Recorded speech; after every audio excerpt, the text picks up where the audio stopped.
بسم اللہ الرحمن الرحیم۔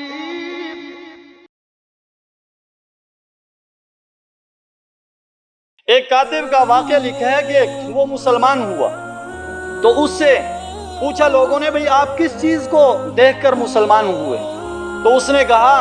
میں نے پہلے تورات کو لیا، تورات کو اپنے ہاتھ سے میں نے لکھا اور اس کے اندر کچھ تبدیلی کی، بازار کے اندر میں لے گیا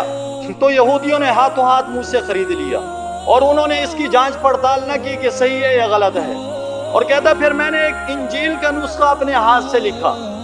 اور پھر اسے بھی بازار کے اندر لے گیا، فرمایا عیسائیوں نے اسے ہاتھوں ہاتھ قبول کر لیا، کسی نے بھی اس کے اندر غور و فکر نہ کیا کہ اس کے اندر تبدیلی ہے، ٹھیک ہے یا غلط ہے، بس ویسے ہی بک گیا۔ کہتا پھر میں نے آخر میں قرآن کریم اپنے ہاتھ سے لکھا، قرآن کریم کے اندر بھی تبدیلی کی،